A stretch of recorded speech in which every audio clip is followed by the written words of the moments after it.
What's this, boss? It's not home movie time again, is it?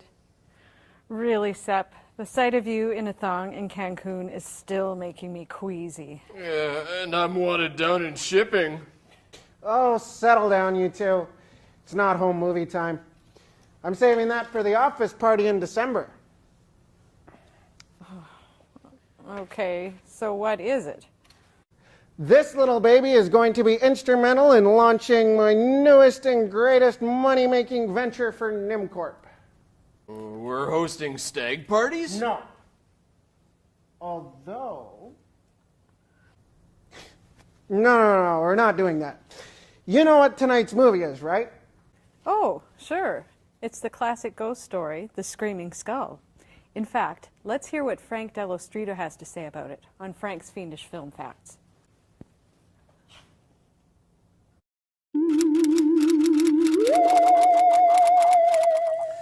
Screaming Skull, 1958. Horror has been in eclipse for about 10-15 years. Not much good has been coming out of the horror genre, and it's limping along. In 1958, it's going to break out of that. Hammer comes into its own. William Castle comes into his own. Corman and API are building up steam and getting out of the schlock realm into some middle budget stuff. And one of the hangers-on is The Screaming Skull. And it's an old house story. And when you talk about Hollywood schlock of the 1950s, you're talking about actors who mainly appear on television, and every now and then they get a role in a really low-budget movie, which is The Screaming Skull.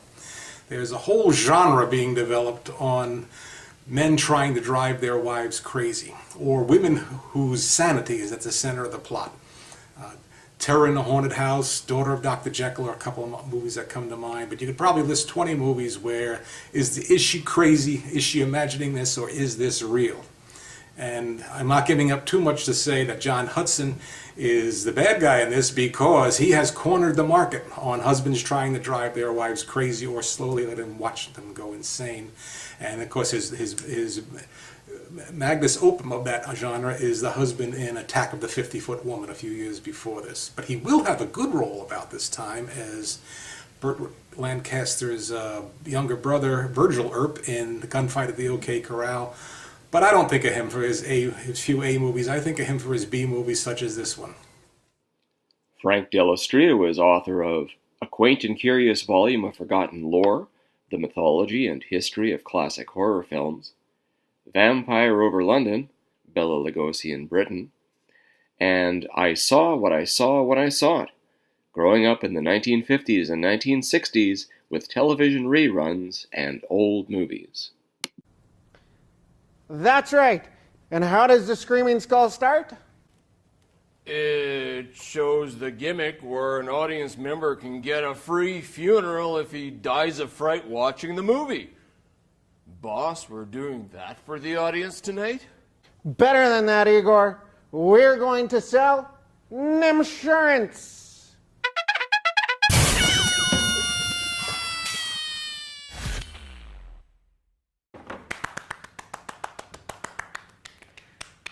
Okay, I'm sure I'm going to regret this. But what's Nimsurance? It's just my greatest idea since pork and beans on a stick. Most insurance companies insure people against things like floods, fires, car accidents, things that hardly ever happen to the average schmo. Well, yeah, boss. That's how they're able to stay in business and help people who need them. Correct. And that's where their mistake is. I'm not going to insure people against things that almost never happen.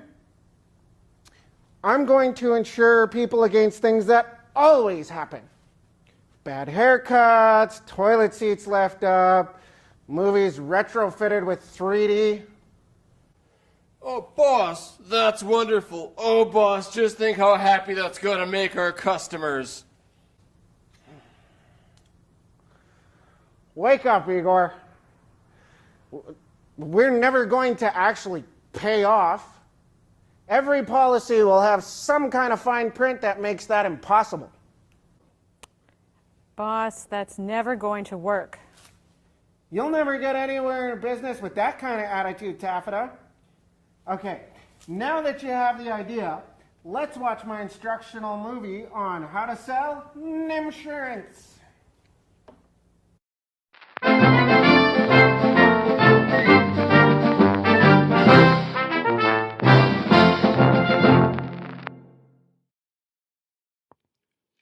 Once you have introduced the idea of Nimsurance to your clients, they'll be falling all over themselves to buy it from you.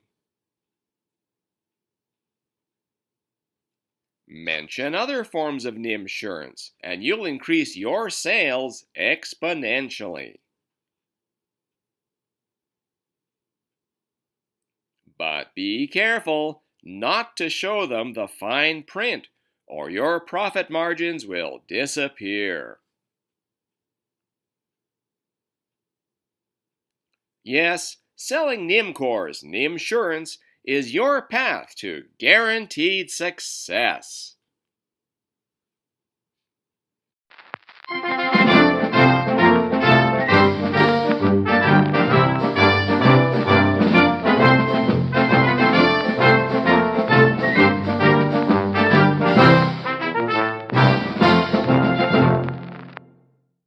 Well, what do you think? Great, isn't it?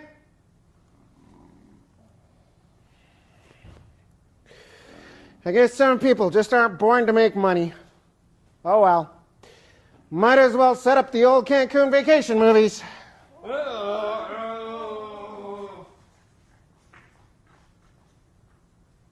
Hey, you two. While you're over there, put on the movie. I can't believe this. How can my brilliant insurance scam backfire? Well, I guess you never counted on the zombies actually filing claims on some of these things. Look at some of these driving claims. To avoid hitting the bumper of the car in front of me, I struck a pedestrian. I saw a slow-moving, sad-faced old gentleman as he bounced off the roof of my car. In an attempt to kill a fly, I drove into a telephone pole. That's not all, boss. Listen to these. An invisible car came out of nowhere, struck my car and vanished.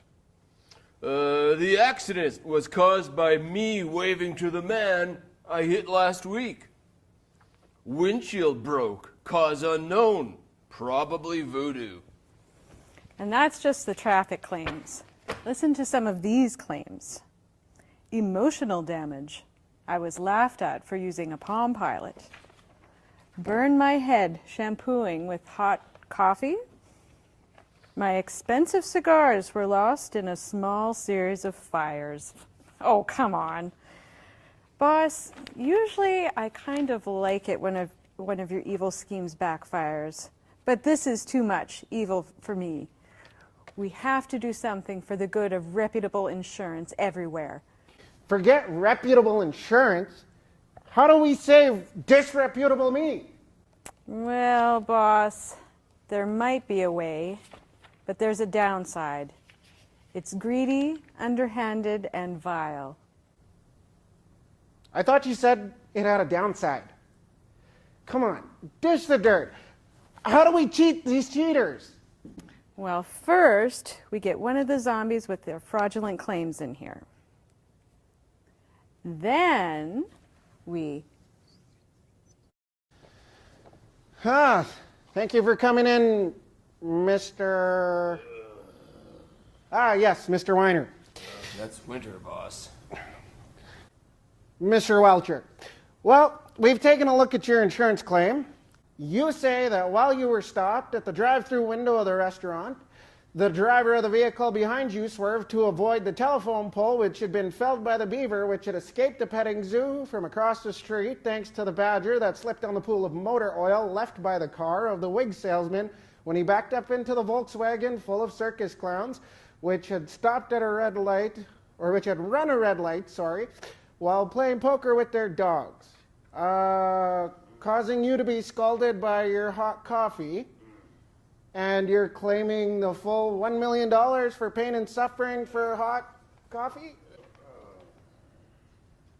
For having to deal with clowns?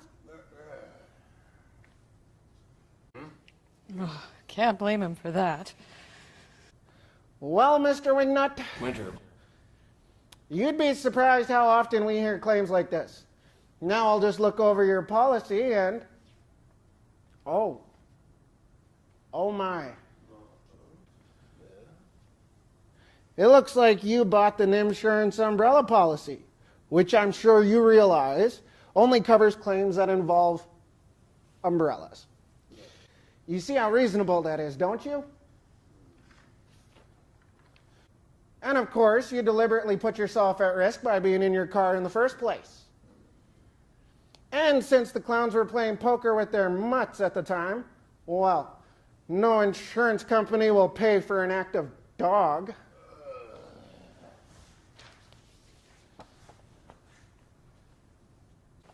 It's a good thing you don't insure people for bad jokes, boss. Yeah, in this place, we'd go broke in a month.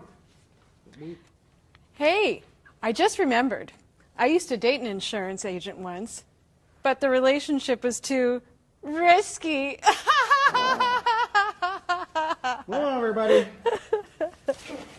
Hey kids, do you want to experience all the fun and excitement of an intern here at Nimcor? Of course you do. And now you can, with my thrilling new corporate board game, Under the Bus. Yes, now you can ruthlessly try to claw your way to the top, just like my interns. Oh boy, office supplies go missing. Blame the player on your left. Sorry, Taffeta, I'm gonna have to throw you under the bus. But watch out, your sneaky tricks may backfire. Sorry, Igor, but I've got the security tapes.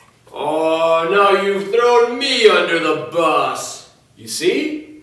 Everybody wants to play under the bus. Under the bus, under the bus. Hey, don't get thrown under the bus. Under the bus. It's a Nim toy!